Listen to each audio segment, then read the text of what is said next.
살아계신 하나님 감사합니다. 오늘도 하나님이 주신 말씀을 통하여서 우리에게 주어진 축복을 볼 수 있기를 원합니다. 하나님의 시간표 속에서 하나님이 준비한 축복을 발견하기를 원합니다. 하나님의 시간 우리 마음의 문을 열어 주옵소서. 말씀을 들을 수 있는 귀도 주옵소서. 그리고 하나님의 말씀을 마음에 담을 수 있도록 축복하여 주옵소서. 그리고 그 말씀 속에서 선택을 하는 삶이 될 수 있도록 역사하여 주옵소서. 오늘도 최고의 복을 주실 주님을 찬양합니다. 모든 삶 속에서 하나님이 약속하신 축복을 누리며 살기를 원합니다. 역사하여 주옵소서. 예수 그리스도 이름으로 기도하옵나이다. 아멘. 요한복음 14장에 보면 이런 말씀이 있습니다. 보혜사 성령 하나님을 우리에게 보내주시고 그 보혜사 성령님이 하시는 일은 하나님이 원하시는 일을 가르쳐 주시고 생각날 수 있도록 그리고 축복을 누릴 수 있도록 역사하실 것이다라고 말씀을 하고 있습니다. 그리고 고린도전서에 보면 그 성령이 우리 안에 들어와서 계시는데 그분이 그 보혜사 성령이 어떻게 하고 계시냐면 우리 몸을 성전 삼고 계신다 그렇게 말씀을 하고 있습니다. 결국 하나님의 일을 가르쳐 주시고 순간순간 생각나게 하셔서 준비된 축복을 누릴 수 있도록 역사하시는 보혜사 성령이 지금 우리 몸을 성전 삼고 계신다. 이렇게 말씀을 하고 있습니다. 근데 요한복음 15장에 보면 뭐라고 말씀하셨냐면 너희가 어떻게 해야 될지 알지 못하고 힘들어질 때 내게 와서 물어봐라. 그러면 내가 모든 것을 다 가르쳐 줄 것이다. 이라고 말씀하고 있습니다. 그러면 우리에게 문제될 게 아무것도 없는 겁니다. 가르쳐 주시고 생각나게 하시고 또 어떻게 해야 될지 알지 못할 때 하나님께 나와서 물어보면 하나님께서 모든 것을 다 알 수 있도록 대답을 해 주시겠다고 약속을 하셨으니 우리 삶 속에 어떤 문제가 있겠습니까? 문제될 게 없는 거죠. 안 가르쳐 준다면 문제될 것인데 질문을 했는데도 불구하고 대답을 안 해주신다면 문제가 있을 건데 하나님은 가르쳐 주시고 다 대답을 해주신다고 하니 문제될 것이 없다 이렇게 말씀하고 있습니다. 그러면서 너희는 마음에 근심하지도 말라. 모든 염려를 주님께 맡기라. 이렇게 말씀하고 있습니다. 예레미야서 33장에는 이렇게 말씀하십니다. 너는 내게 부르짖으라. 네가 알지 못하는 크고 비밀한 것을 알려줄 것이다. 이렇게 말씀을 하고 있습니다.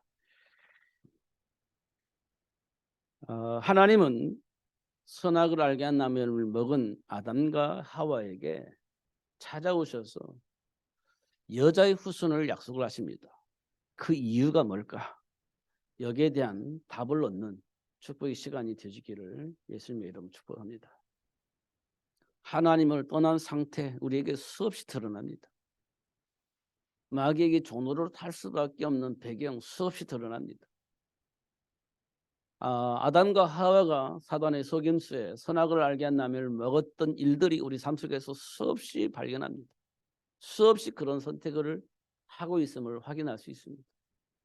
우는 사자처럼 산길자를 찾고 있는 사단이 어느 틈을 통해서든지 우리를 공격해서 무너지게 하고 있는 것들을 우리는 수없이 확인할 수 있습니다.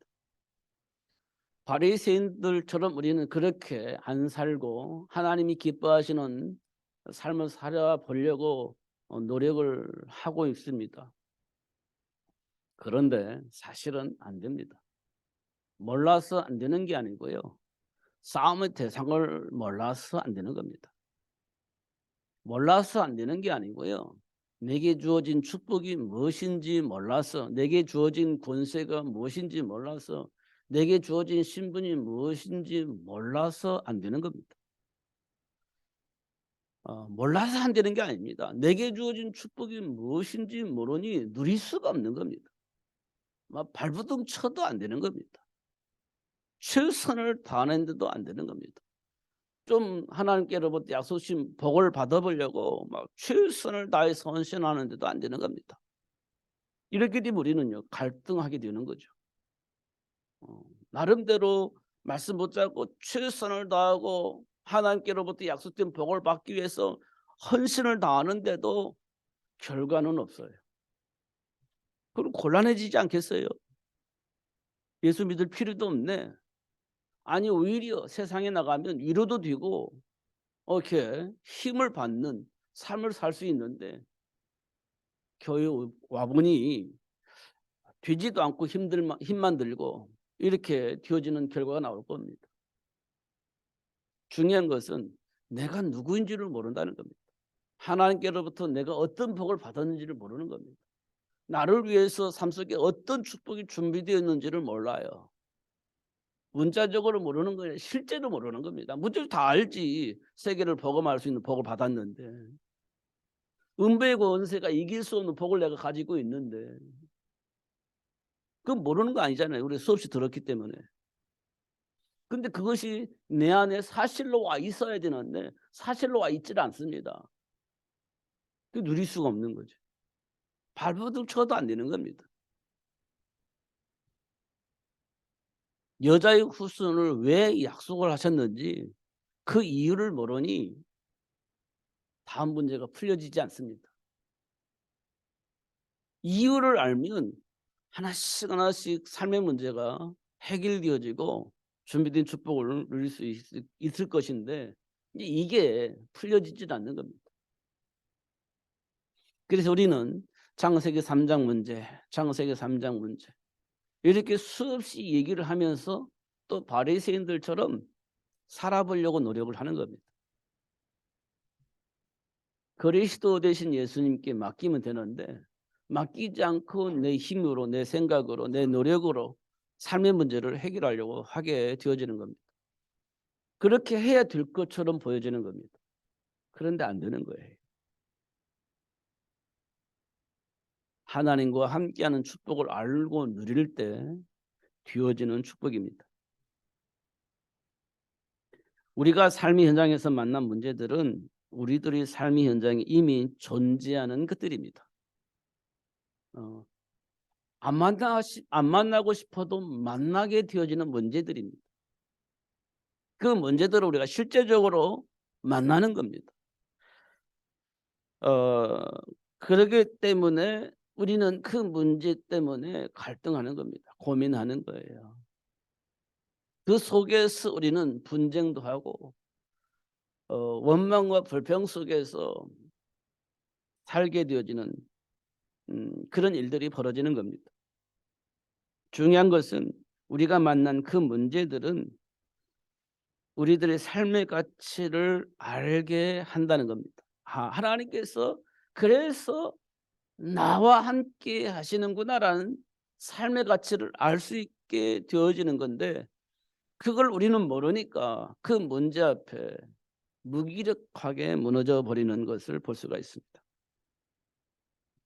결국 삶 현장에서 만난 그 문제는 인생을 해낸 것이 아닌 하나님이 주신 정체성을 회복할 수 있도록 하는 문제라는 것들을 알 수 있습니다.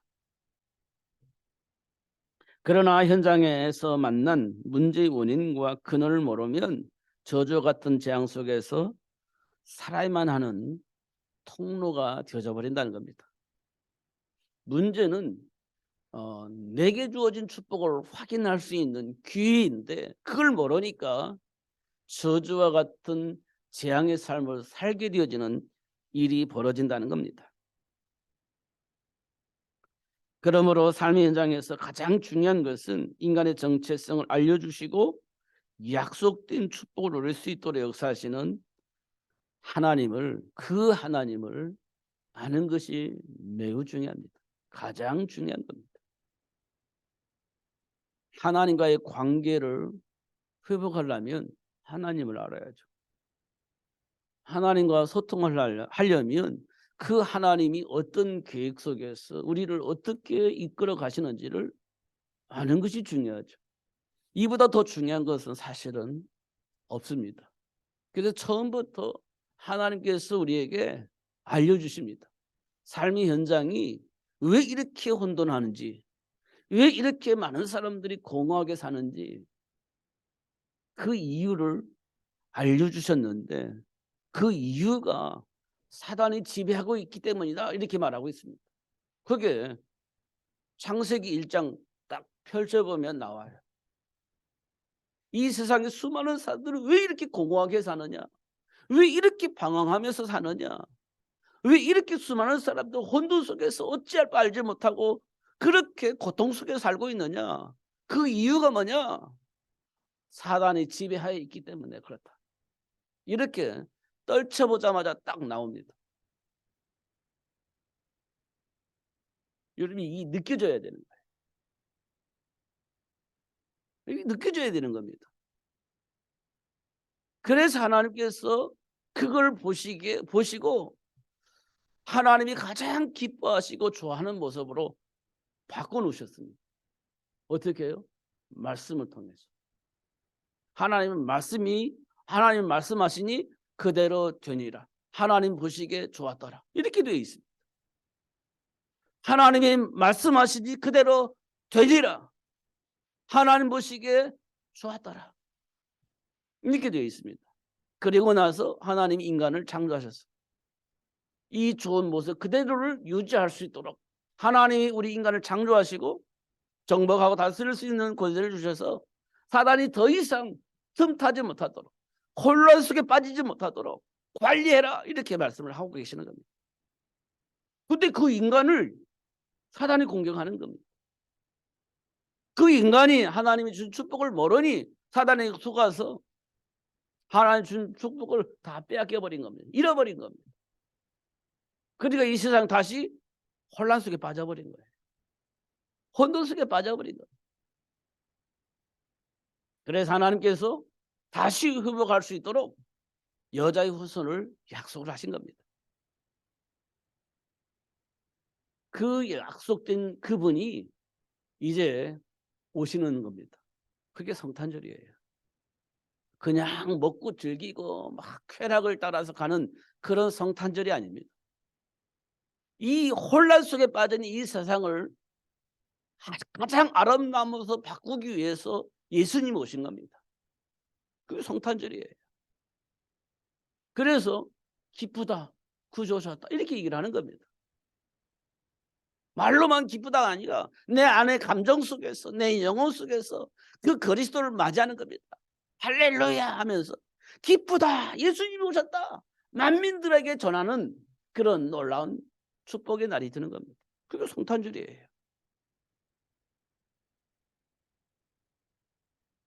그 하나님을 우리가 아는 것이 중요한 겁니다. 우리가 삶의 현장에서 만난 문제들을 문제로 여기는 것은 하나님이 인간에게 주신 정체성을 모른다는 것입니다. 이는 하나님이 주신 복을 누릴 수 없다는 것입니다.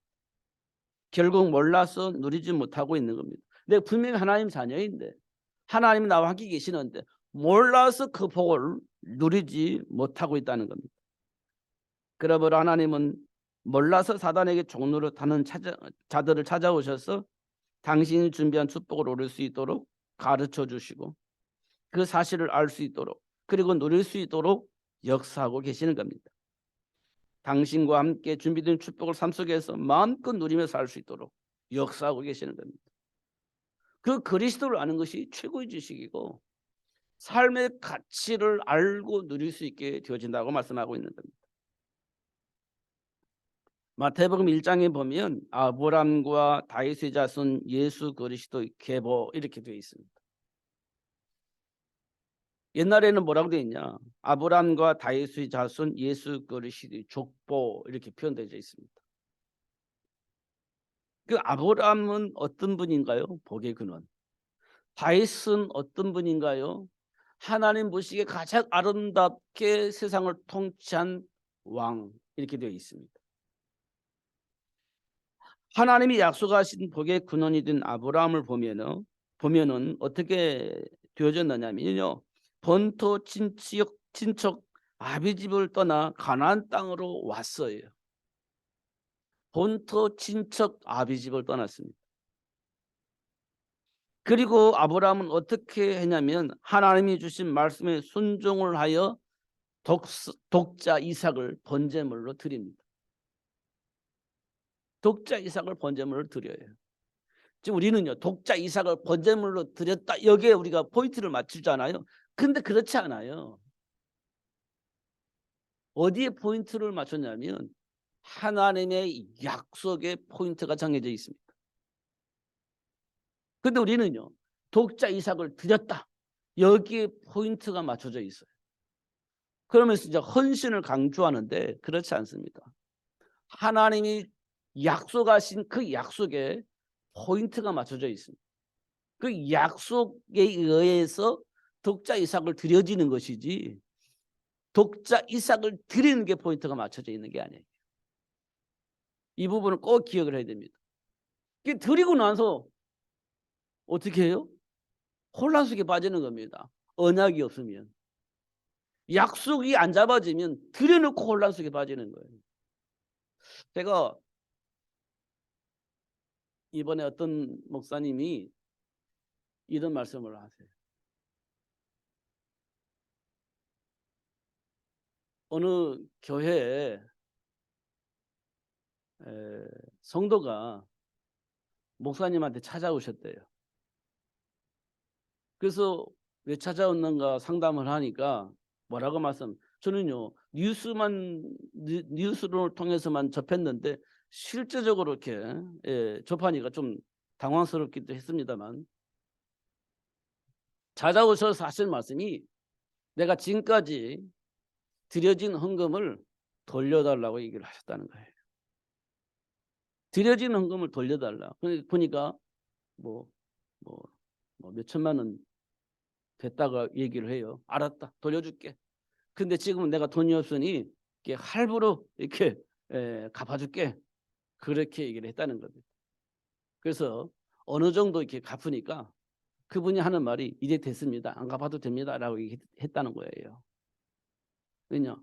하고 나니까 막 갈등이 생기는 겁니다. 막 고민하고 갈등하는 거예요. 왜냐? 복을 받으려고 드리긴 했는데 막 갈등하는 거예요. 중요한 건 뭡니까? 하나님이 약속하신 말씀 속에서 자연스럽게 나타난 결과가 아니라 동기를 가지고 드렸기 때문에 그게 힘들어지는 겁니다. 이삭을 그런 동기를 가지고 드렸다면 얼마나 갈등했겠어요. 그런데 하나님이 약속하신 말씀 붙잡고 열매를 통해서 드려지니 문제가 되지 않는 겁니다. 우리는 말씀을 이용을 하면 안 됩니다.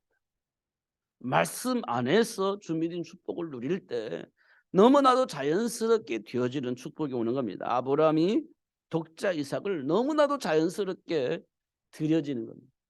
왜냐? 하나님이 약속하신 말씀 안에서 되어진 것이기 때문에 그렇습니다. 그리고 결국 하나님은 그런 아브라함에게 삶의 현장의 흐름을 바꿀 수 있도록 하나님께서 아브라함을 축복하신 것을 확인할 수 있습니다.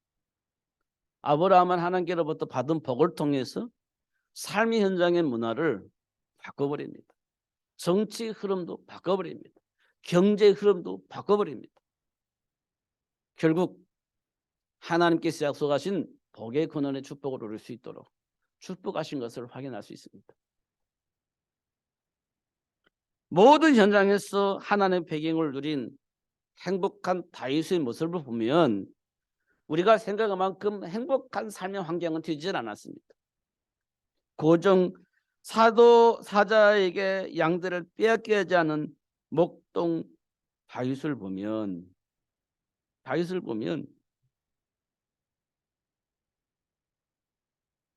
무슨 배경이 있었던 겁니다. 목동으로서 양을 치는데 곰이 공격하고 사자가 공격하잖아요. 그런데 그 공격한 그 현장에서 한 마리 양도 빼앗기지 않았다. 어떻게 해요? 하나님의 배경을 통해서 사자와 곰과 싸워 이긴 겁니다. 하나님의 배경을 가지고 사자와 싸워 이긴 겁니다. 하나님의 배경을 가지고 곰과 싸워 이긴 겁니다. 한 마리도 놓치질 않은 거예요. 다윗은 행복했습니다. 하나님의 배경을 누리고 있으니까 사자가 곰이 와도 행복했습니다. 하나님의 배경으로 골리앗을 이겼습니다. 목동이 훈련된 군인을 어떻게 싸워 이기겠습니까? 근데 하나님의 배경을 가지고 훈련된 골리앗을 이길 수 있었던 겁니다. 행복한 거예요. 그 사실을 알고 있으니까 걸림돌이 없는 거죠. 하나님의 배경을 누리도록 통치한 왕입니다. 이스라엘 백성들이 얼마나 행복했겠습니까? 하나님이 주신 축복을 누릴 수 있도록 자꾸 전달해주고 그 삶 속에서 확인되어 줄 수 있도록 역사를 하시니까 그 안에 있는 백성들은 얼마나 행복했겠습니까? 그런 왕으로서의 통치를 한 겁니다. 지금도 이 땅에 많은 사람들이 다윗 왕을 최고의 왕으로 생각을 하는 겁니다. 그렇게 통치를 해야 된다고 생각을 합니다. 근데 그게 안 되는 거예요. 소원은 있지만 안 되는 겁니다. 배경을 모르니까. 저와 여러분이요, 세계 복음을 하고 싶잖아요. 현장 복음을 하고 싶잖아요. 이 말은 뭐냐면 현장에 있는 문제가 없어지면 참 좋겠잖아요. 근데 문제가 없을 수가 없어요. 사단이 지배하고 있는 현장에 어떻게 문제가 없어요? 없을 수가 없지. 근데 문제를 없애려고 우리 노력을 하는 겁니다. 그렇지 않습니다. 문제 없어지지 않아요. 결코 없어지지 않습니다. 그 문제가 나에게 영향을 안 줘야 되는 겁니다. 다시 말하면 그 문제가 나에게 내가 그 문제에 영향을 안 받아야 돼. 안 받으면 되는 겁니다. 근데 우리는 문제 영향 받을 수밖에 없잖아요. 배경이 있으니까. 그 안 받아야 돼요. 그 안 받는 비밀이 있어야 돼요. 그게 하나님과 함께한 삶의 비밀입니다. 안 받을 수가 없어요. 문제가 있으니까. 문제가 없어지지 않아요. 사단이 있으니까. 그럼 문제가 있고 나에게 내가 문제를 만나는데 영향을 안 받을 수가 없는 거지. 근데 안 받는 비결입니다. 그게 하나님과 함께하는 삶입니다. 그러면 내게 누가 필요해요? 하나님과 함께한 삶을 누릴 수 있는 그리스도가 필요합니다. 오직입니다. 오직. 이렇게 답이 나오는 겁니다. 이 비밀을 알고 있는 다윗은요, 행복한 겁니다. 양을 치는데 곰이 와도 사자가 와도 골리앗이 공격해 와도 사울 왕이 공격해 와도 상관없습니다. 하나님이 주신 축복 속에서 영예를 맡고 오히려 그 모든 조직들이 무너지는 것들을 보게 되니까요. 그럴 수밖에 없다는 사실을 알고 있기 때문에 다윗은 행복했던 겁니다. 예, 복의 근원과 모든 것을 이길 수 있는 왕의 후손이 누구냐? 그리스도 예수라는 겁니다. 그래서 아브라함과 다윗의 자손 예수 그리스도 계보다 이렇게 되어 있습니다. 준비된 축복을 회복 누릴 수 있도록 오신 예수 그리스도, 그분이 오셔서 하신 말이면 이 세상신 사단의 일을 멸하기 위해서 오셨다. 그리고 하나님을 불신하고 떠난 죄의 문제와 사망의 법에 걸려서 어쩔 수 없이 저주와 재앙 가운데 살 수밖에 없는 그 인간들을 위해서 오셨는데 죄와 사망의 법에서 해방시키기 위해서 오셨다.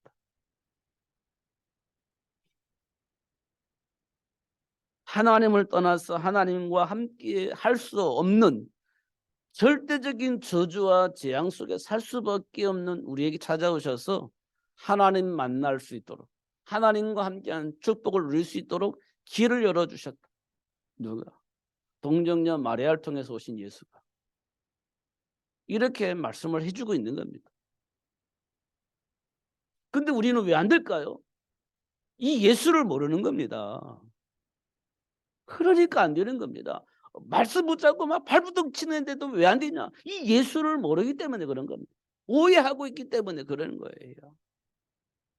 이 예수를 아는 것이 굉장히 중요한 겁니다.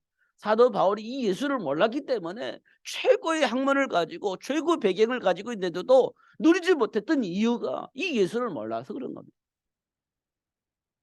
우리가 이 예수를 모르면 성경을 다 알고 있고 논리적으로 다 설명한다 할지라도 준비된 축복을 누릴 수가 없는 겁니다. 이 세상이 그런 거예요. 이 세상이.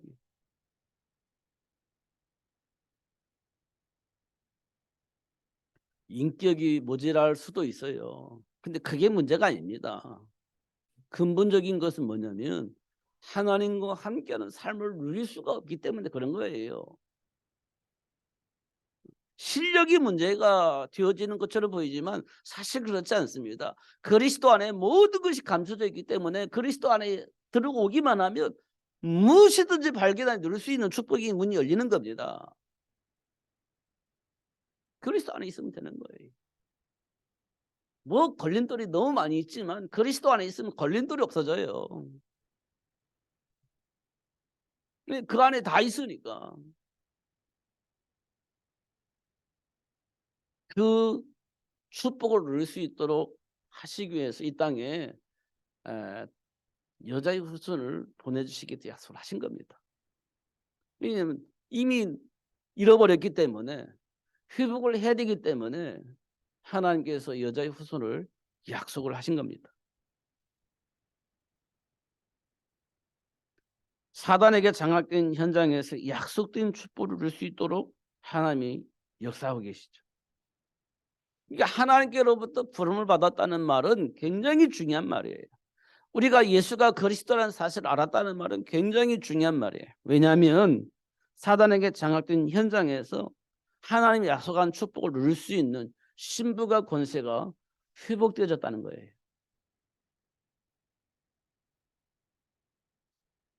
우리가 그동안에 몰라가지고 누리지 못했던 이 축복을 누릴 수 있는 사람으로 살 수 있도록 그 사실을 알 수 있도록 하나님 우리를 축복하셨다는 거예요.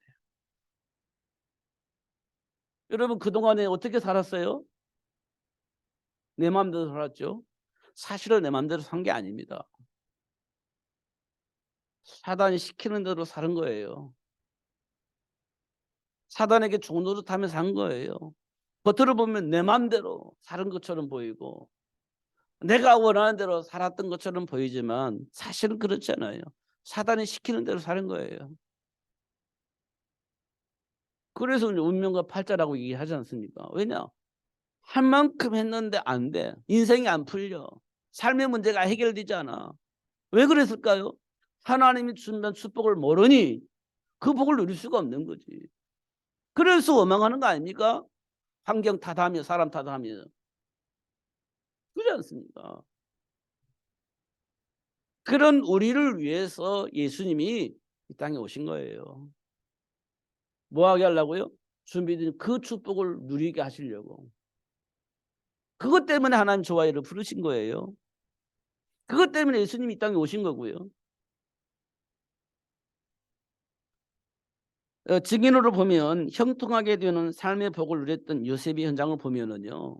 우리가 원하는 그런 현장이 아니었습니다. 아, 그래서 행복했겠지 뭐. 그래서 형통했겠지. 그런 현장이 아니에요. 요셉의 현장은. 형들이 요셉을 노예로 팔아버렸습니다. 그래서 요셉은 어떻게 됐겠어요? 노예가 됐죠. 그런데 그 현장에서 형통한 복을 누려요. 그 노예 현장이 요셉을 이겨먹지 못한 거예요. 그걸 통해서 요셉을 계속해서 감정적으로 공격했는데 그 감정들이 요셉을 이겨먹지 못한 겁니다. 어떻게 그랬을까요? 하나님이 주신 말씀이 요셉의 생각과 마음을 딱 붙잡고 있었기 때문에 그래요. 하나님이 약속하신 말씀이 요셉을 붙잡고 있으니 환경이 이겨먹지 못했고 또 여러 가지 형들에 의해서 새로 생겼던 여러 가지 감정들이 요셉을 이겨먹지 못한 겁니다. 그럼 어떻게 되겠어요? 하나님이 약속하신 축복이 요셉의 삶 속에 결과로 나타나겠죠. 그게 형통하게 되는 복이에요. 여호와 하나님이 함께 하심으로 이렇게 되어 있잖아요. 그럼 우리 환경이 어떻든 상관이 없다는 얘기잖아요. 막 여러 가지 감정을 통해서 우리는 이간질할 때도 그것과 상관없이 하나님 주면 축복을 누릴 수 있는 신분이라는 것을 알려주신 거지 않습니까? 근데 우리가 왜 갈등합니까? 왜 고민합니까? 왜 고민하고 왜 잘못된 선택을 합니까? 이유를 알 수 있는 현장입니다. 그런데 주인에게 또 누명을 쓰고 감옥에 갇혀요. 억울하지 않습니까? 근데 그 억울함이 요셉을 이기지 못해. 그 억울함이 요셉을 이기지 못하는 겁니다. 왜요? 하나님이 약속하신 말씀이 요셉을 딱 붙잡고 있기 때문에. 약속하신 말씀이 요셉을 붙잡고 있으니 그 감정이 억울함이 요셉을 이기지 못한다. 그럼 어떻게 되겠어요? 하나님이 약속하신 대로 요셉은 형통하게 되어지는 거예요. 배경이 그래요. 배경이. 근데 우리는 억울하잖아요. 그럼 다 호소합니다. 그러니 억울함이 우리를 이겨먹는 거지. 그럼 우리가 안 질러면 어떻게 돼요? 언약 잡고 있어야죠. 요셉이 뭐 했어요? 언약 잡는 이 기도를 쉬지 않고 한 겁니다. 그냥 언약 붙잡고 기도한 게 아니에요. 실제적으로 공격해오는 사단과 대적할 수 있는 이겨먹을 수 있는 언약을 붙잡고 있는 거예요. 그게 굉장히 중요한 겁니다. 그냥 언약 잡는 건 의미가 없어요. 지금 사단이 이런 방법으로 공격을 해오고 있기 때문에 하나님이 이 말씀을 주셨구나라고 생각하고 그 언약을 잡아야지 그냥 언약 잡은 건 의미가 없는 거죠.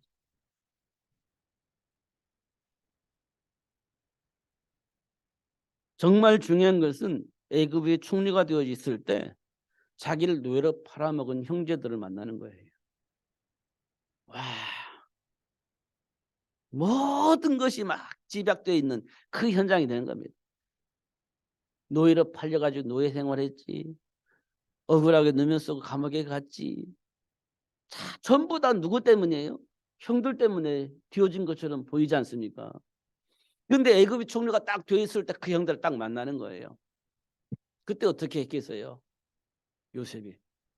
여러분 같으면 어떻게 반응을 했을 것 같아요? 여러분 읽어지지 않습니까? 근데 요셉이 하는 말을 봐보세요. 형들이 나를 이곳에 판 것이 아니고 하나님이 당신들의 생명을 보존하려고 나를 이곳에 먼저 보내신 것입니다. 이렇게 얘기를 합니다. 그러니까 이간질을 하려고 했던 사단이 요셉을 이겨먹을 수가 없는 겁니다.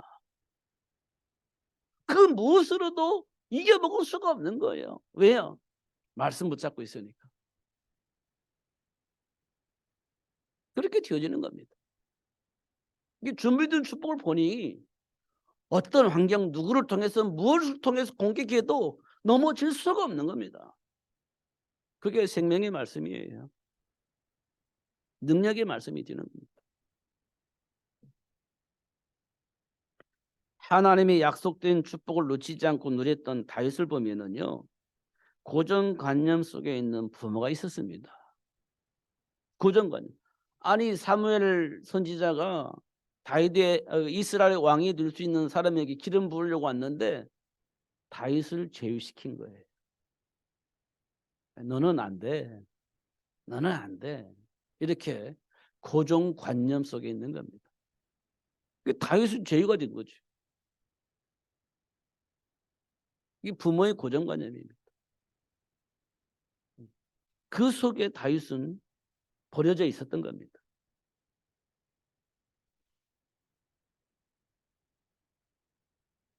그렇지만 하나님이 준비하신 축복을 놓치지 않았다는 겁니다. 하나님이 약속하신 언약을 놓치지 않았다는 그것 때문에 막 뭐 억울하고 뭐 원망하고 불평하고 부모 탓하고 그렇지 않았다는 겁니다. 언약 잡았다는 거예요. 언약을. 그리고 골리앗을 이겼을 때 백성들이 다윗을 만만으로 좋아하고 사울 왕을 천천으로 좋아해요. 사울 왕은 싫어하진 않습니다. 근데 사울 왕보다 누구를 더 좋아했느냐? 다윗 왕을 더 좋아했어요. 왜냐하면 골리앗을 이기고 나라를 구했으니 사울 왕도 좋고 다윗은 더 좋고 이렇게 된 겁니다. 그러니까 사울 왕이 야 이거 왕권이 조금 이게 좀 복잡해지는데 그러면 다윗을 어떻게 해야 될까? 없애야 되겠다. 이렇게 된 거예요. 그래서 사울 왕을 통해서 공격을 받죠. 근데 마침 다윗에게 사울 왕을 죽일 수 있는 기회가 여러 번 오는 거예요. 그때 야 응답이다 생각하고 죽일 것 같은데 우리 감정 같으면. 근데 하나님이 세우신 왕인이 하나님께 맡긴 겁니다. 근데 다윗이 간섭을 하지 않아요. 하나님께 맡기는 거예요. 그러니 사단이 어떻게 할 수가 없는 겁니다. 이렇게 안 되고 저렇게 해도 안 되고 이런 방법으로 속이려고 하고 이런 저런 방법으로 왜곡을 해도 안 되는 겁니다. 왜요? 말씀 못 잡고 있으니까. 약속된 축복 속에 있으니 이간질이 되어지질 않는 겁니다. 그게 다윗이 누렸던 축복이에요. 근데 마지막에 아들 압살롬이 반역을 일으켜요. 반역을 일으킵니다. 그럼 어떻게 해요? 있으면 죽잖아요. 싸우면 서로 싸워야 되잖아요. 그럼 어떻게 해요? 다윗이 도망가요. 도망갑니다. 싸워서 충분히 싸워 이길 수 있는데 싸우면 이상하잖아요. 그게 도망가 버립니다. 신발도 신지 못하고 도망가 버려요. 급하니까. 그러니까 또 잡히면 어떻게 해요? 이상하잖아요. 그러니까 미친 사람으로 변장을 해요. 미친 듯이 막 미친 사람처럼 변장을 해요. 왜냐? 아들과 싸우지 않기 위해서. 싸우지 않기 위해서. 근데 아들이 죽어요. 싸우다가 죽습니다. 그때 다윗이 이런 얘기하면 내가 먼저 죽었을 것인데 죽어야 될 건데 이렇게 얘기를 합니다. 결국은 하나님의 배경을 놓치지 않는 다윗이 이기는 겁니다. 그렇게 되어지기를 원해요. 하나님. 언약 잡는다는 굉장히 중요한 말입니다. 근데 이걸 우리가 관리할 수 있느냐? 관리할 수가 없어요. 그래서 사단의 머리를 상하게 할 여자의 후손을 우리에게 보내주시기 때문에 약속하시고 그 여자의 후손을 통해서 그 복을 누릴 수 있도록 축복을 하신 겁니다. 그 날이 성탄절이에요. 동정녀의 말을 통해서 오신 그 날이 되는 겁니다.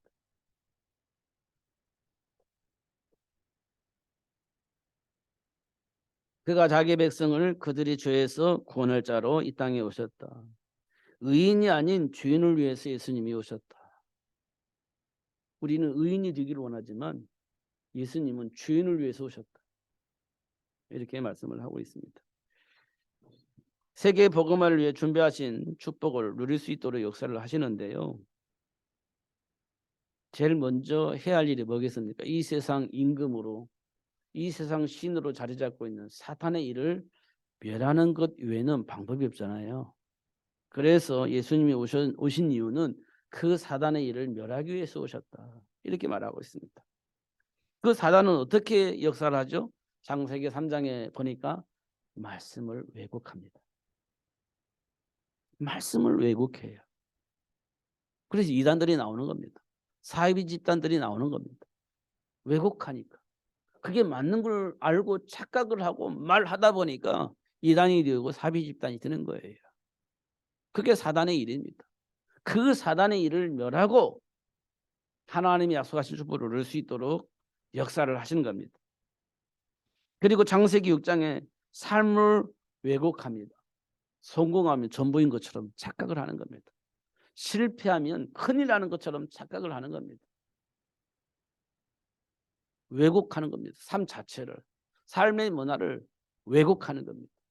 그래서 오직 성공에 목매달고 살고 있습니다. 실패한 사람 무시하고 성공한 사람 교만하게 만들어서 서로 이간질하는 사단에게 이끌려가면 안 돼요. 근데 그렇게 만들고 있습니다. 삶의 문화가. 그게 창세기 6장의 내피의 문화입니다. 그게 사단의 역사예요. 무시하지 않습니까? 성공한 사람. 그리고 실패한 사람 무시당하지 않습니까? 스스로 무시하지 않습니까?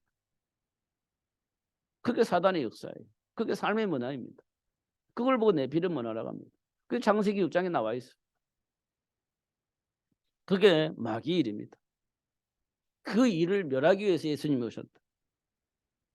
그리고 창세기 11장에 보면 문제를 왜곡합니다. 문제를 왜곡해. 그래서 어떻게 합니까? 하나님과 관계를 회복하면 되는데 그렇지 않아요. 그럼 뭐 합니까? 우상숭배하지. 종교생활합니다. 철학에 묶여 살아요. 그게 문제를 왜곡하니까 그래요. 하나님 떠난 문제를 안 보는 겁니다. 인격의 문제로 보이는 겁니다. 지식 유무로 보는 거예요. 그래도 안 돼요. 그럼 귀신에게 가서 절을 하는 거지. 마음을 비우겠다고 하면서. 맞는 것처럼 보이는데 그게 풀려지지 않는 거예요. 그게 그냥 왜곡되어 있기 때문에. 그게 창세기 11장의 문제예요. 우리 삶 속에 있는 것들입니다. 그게 마귀의 일이에요. 그 마귀의 일을 멸하기 위해서 예수님이 오셨다. 그게 세계 복음화의 비밀이에요. 그러면 삶의 현장에는 뭐가 있겠어요? 보장된 축복이 있어요. 보장된 축복이에요. 하나님께로부터 약속된 축복, 보장된 축복이 있습니다. 이게 뭐냐면 음부의 권세가 이길 수 없는 신분을 내가 가지고 있는 거예요. 세상 신 사단이 우리를 이겨먹을 수 없는 신분이 내게 주어져 있는 거예요. 이거는요 바뀌어지지 않아요. 없어지지도 않습니다. 왜냐 하나님이 나와 함께 계시고 떠나지 않을 것이기 때문에 버리지 않을 것이기 때문에 보장되어 있는 축복이에요. 그 다음에 뭐가 있겠어요? 증인이 된 준비된 축복이 있어요. 이 세상의 문제가 무엇인지 그 사실을 말해줄 수 있는 삶의 축복이 내게 주어져 있어요. 조금 전에 얘기했던 요셉이 그 복을 받은 거예요. 그러니까 누구도 이겨먹을 수도 없고 하나님 준비한 축복이 열매로 나타나게 되는 겁니다. 그게 증인이에요. 그 복이 지금 우리에게 와 있는 겁니다. 그러면 이 복을 잡고 있으면 그 복이 나에게 오겠죠. 결과로 나타나겠죠. 그렇습니다. 그게 보장되어 있는 축복이에요. 근데 순간순간 흔들리잖아요. 헷갈리지 않습니까? 그게 왜곡하는 사단에게 영향을 받고 있기 때문에 그래요. 그 안 받으려면 어떻게 해요? 붙잡아야죠. 약속된 축복을. 그러면 보장된 축복의 열매로 나타나게 되어져 있는 겁니다. 그럼 결국은 어떻게 되겠어요? 세계 복음화를 위해서 모든 민족을 제자로 삼아야 되는데 어떤 제자가 되겠어요? 사람 낳는 어부. 사람을 낳는 어부. 선택적 사람이 아니라 모든 사람, 이방이든 이스라엘 백성이든 복음을 전할 수 있는 전도 제자로 부름을 받는 겁니다. 선택적이 아닙니다. 서민도 아니에요. 모든 사람이 필요한 거예요. 모든 사람에게. 그래서 저주와 재앙 속에 막 하고 있는 사람들을 향해서 너 안 돼 너는 이렇게 아니라 그 사람에게 정말 필요한 것이 뭐냐? 복음인 겁니다. 그 사람에게 필요한 게 복음. 그래서 이방인이든 이스라엘 백성들이든 저주 속에 있는 그 사람들을 만났을 때 이 저주에 해방되신 예수를 말해줄 수 있는 제자를 만들어내는 겁니다. 그걸 원하는 거예요, 하나님께서. 결국 세계 복음을 위한 삶이 누려지도록 하나님이 역사하신다는 사실입니다. 땅끝까지 모든 민족에게. 네. 이 복음이 증거되어지는 예수님이 오실 것이기 때문에 그 일을 할 수 있도록 하나님 우리를 불러서 세우셨다는 거예요. 뭐 때문에 안 됩니까? 그게 이제 감정이에요. 뭐 때문에 안 됩니까? 그게 상처예요. 뭐 때문에 안 됩니까? 그게 자존심이에요.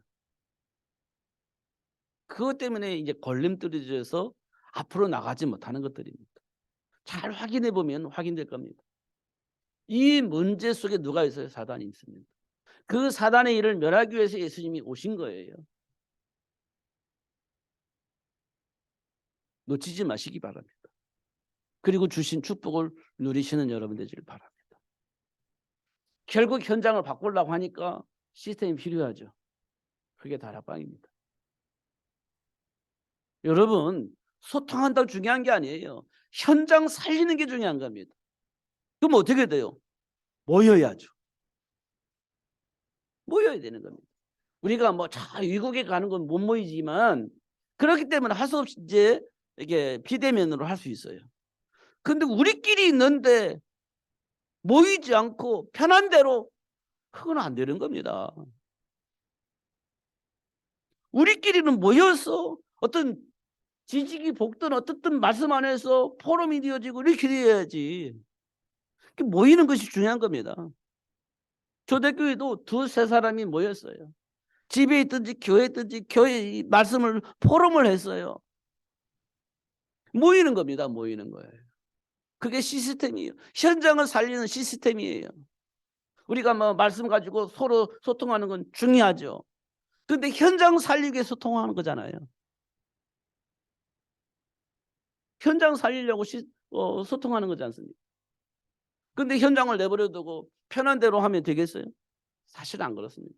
사도 바울은요, 돌에 맞아 죽었는데요. 죽을 뻔했는데요. 다시 그 장소 들어가요. 돌에 맞아 죽을 뻔했는데 가는 거예요. 왜? 거기에 누가 있죠? 디모데가 있는 거예요. 주 믿은 제자 디모데를 찾기 위해서 돌에 맞아 죽을 뻔했는데 다시 그 장소로 들어가는 거예요. 왜? 살려야 되니까. 회복해야 되니까. 그게 대면이 되면. 물론 대면이 전부 다냐? 사실은 전부 다일 수도 있어요. 비대면은 하나의 시스템일 뿐이지 근본적으로 보면 대면이 되어져야 되는 겁니다.